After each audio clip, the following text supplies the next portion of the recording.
Sa UAAP pa rin, pinuri ni DLSU Green Archers head coach Topex Robinson ang composure at pagtutulungan ng kanyang koponan matapos sa makapigil hiningang panalo kontra UP Fighting Maroons upang tapusin ang first round ng UAAP Season 88 Men's Basketball Tournament.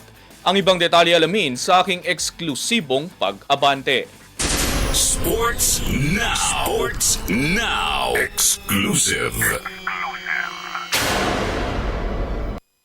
Pinuri ni De La Salle University Green Archers head coach Topex Robinson ang ipinakitang composure at pagtutulungan ng kanyang koponan matapos ang dikit na 72-69 na panalo laban sa University of the Philippines Fighting Maroons upang tapusin ang UAAP Season 88 first round sa maganda at positibong paraan.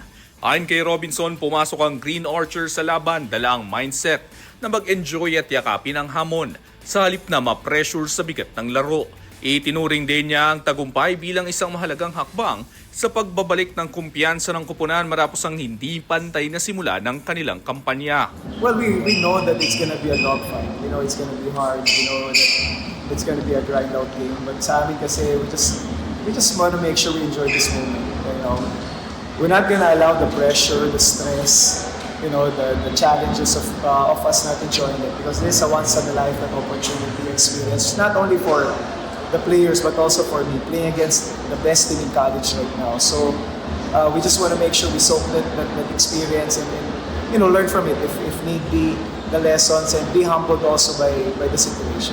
Dagdag pa ni Robinson, malaking tulong ang panalo upang makabuo ng momentum papasok sa second round at magsilbing paalala sa kanyang mga manlalaro na patuloy pang may kailangang ayusin at pagbutihin. Well, it's really a much needed victory for us, especially with the challenges we're gonna face moving forward. So again, finishing the first round on a winning note is really going to help us propel our second round. So, still a lot of opportunities to learn, a lot of mistakes was made during the game. So, our job is to make sure that we're going to bring these guys confident by knowing what went wrong and what worked for us. Binigyang diin din ng Lasal mentor ang next man up mentality ng kanyang team, lalo na sa pagkawala ni Kian Baclaan at Mason Amos. Ayon sa kanya, bawat manlalaro ay may partikular na papel na ginagampanan sa sistema ng koponan at lahat ay handang umangat kapag kinakailangan. No, this team was structured not by accident. Guys were brought in this team because they're meant to be in this team.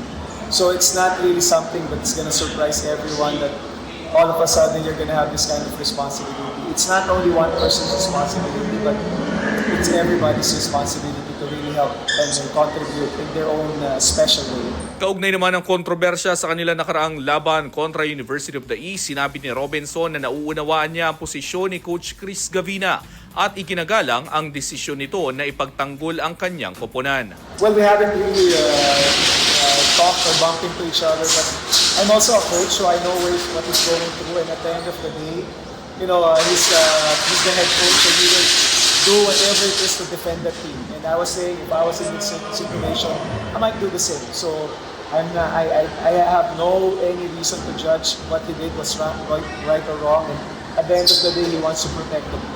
Sa pagtungo ng Green Archers sa susunod na yugto ng torneo, binigyang diin ni Robinson na magiging mas matindi pa ang bawat laban at kinakailangan ng mas mataas na antas ng paghahanda at kumpiyansa upang makasabay sa lahat ng koponan.